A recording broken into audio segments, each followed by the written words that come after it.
Chapter 2. From my perch on his neighbor's roof, I can tell Mr. Blonde ex-server has settled down for the night.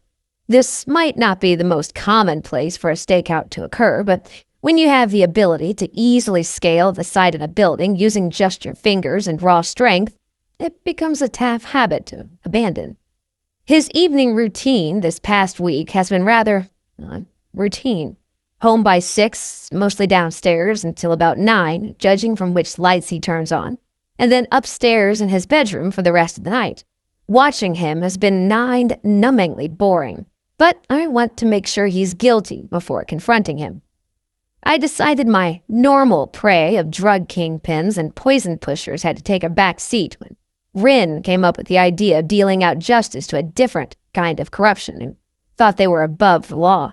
Unfortunately, the past week spent watching him in his house has given me no evidence towards his innocence or guilt. Rin is right. Just watching him is getting me nowhere. I need to take this to the next level. Frowning, I look down the street to my left at the unmarked police car that's also been tailing this guy the entire time I've been.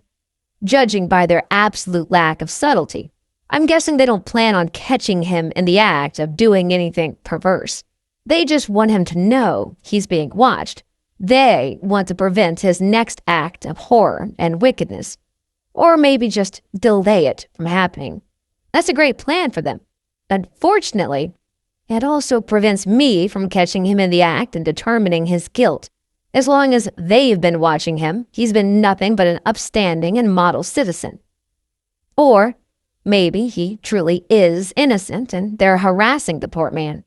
Maybe the reason I can't catch him doing anything wrong is because he was right about his claims of coincidences and bad luck.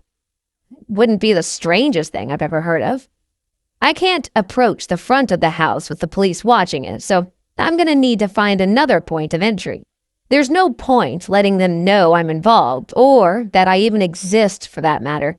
I've stayed under their radar so far. I don't want that to change now. Until I know for sure he's guilty, I'm not going to just kick down his house's front door and confront him. But that still leaves the back door, which could work. Lightly leaping off the neighbor's second-story roof and away from the 2 officers of the law in the dark blue sedan, I land in the well-manicured grass with barely making a sound. The same strength and agility that has allowed me to climb the house with little effort also allows me to drop the 30 feet to the ground without injury. It truly is a wonderful ability to have. I jog an indirect route through several yards and a side street until I find his fenced-in backyard. With a quick hop, I jump the fence and walk the short distance towards his glass-windowed but tastefully curtained back door. Be careful. I hear Rin's voice pipe up from my pocket. Startles me, which is not an easy thing to do. Why? I ask him, as I step onto the beautifully finished deck surrounding the rear of the house. It's not like he's violent or a threat. At worst, he's a child abuser who takes on people much smaller than himself and does evil things to them. At best, he's just a guy with a good taste in lawn decor and a case of bad luck. I'll be fine. Think about it, Cat. If he is guilty, then he's very crafty. He may keep his violence saved up for teen girls, but he's also smart enough to get away with it. Don't underestimate him, seriously. He worries me. I pause and experience a flashback to every bad action movie my padre ever made me watch, where the partner warns the main character of danger and the cocky, muscle-bound lead just shrugs it off. What? They say, me in danger? No way! And then they open the door and the bomb goes off. Rin's smart. Like, really smart. If he's worried, then it's for a good reason.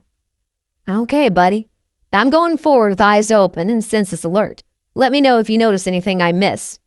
In a quieter voice, he responds. Thanks. Looking around the back deck, nothing appears to be out of the ordinary or throws up a beware of crazy resident flag. There are no obvious booby traps out here, so I step up to the door and lean in close to it. Inhaling as deeply as I can, I let my sense of smell take over and filter what it can from the air seeping through the doorframe of the house. I can detect one person inside, and exceptional cleanliness, but very little else. I've learned that dirt and filth actually have a scent all their own, and I've become rather skilled at figuring out the tidiness of a house just from the smells I pick up. There are a few other random scents peeking through the chemical cleanser fog, but I can't really place most of them. He appears to be a single guy who just appreciates a clean house. Nothing odd so far, I whisper, just loud enough for the microphone in my neck to pick up. I can smell him inside. Lots of chemical odors like bleach and disinfectant. Nothing out of the ordinary, though. Can you hear anything?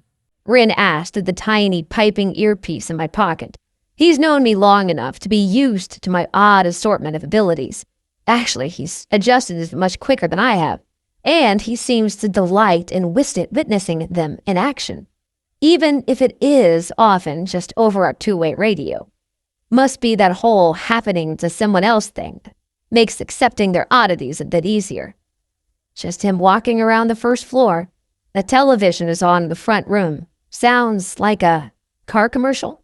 I think he's making dinner. I'm pretty sure I heard dishes in the kitchen a moment ago. That would help explain some of the odd smells I picked up on earlier.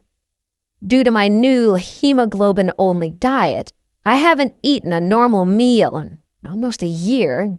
That's begun to erode my ability to recognize food scents. It's annoying. Sounds normal enough, but I still don't trust him, He tells me.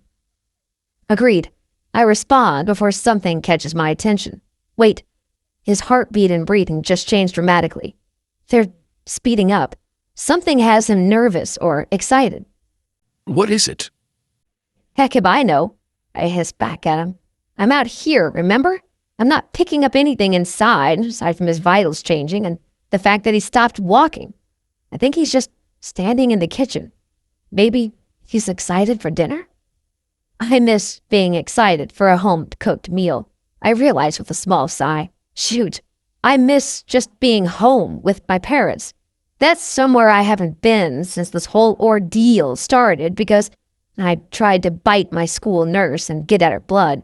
But that's a depressing avenue of thought and story for another night. I don't need the distraction right now. I don't like it, Cat. Accepted. I pause. Stare at the door, what might be waiting for me on the other side of it. I'm gonna knock and see what's up. Maybe I can catch him off guard.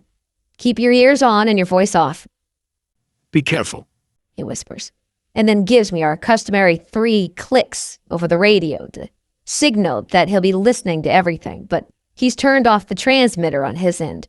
I don't really worry about anybody being able to hear him in my pocket, but I figure why risk it.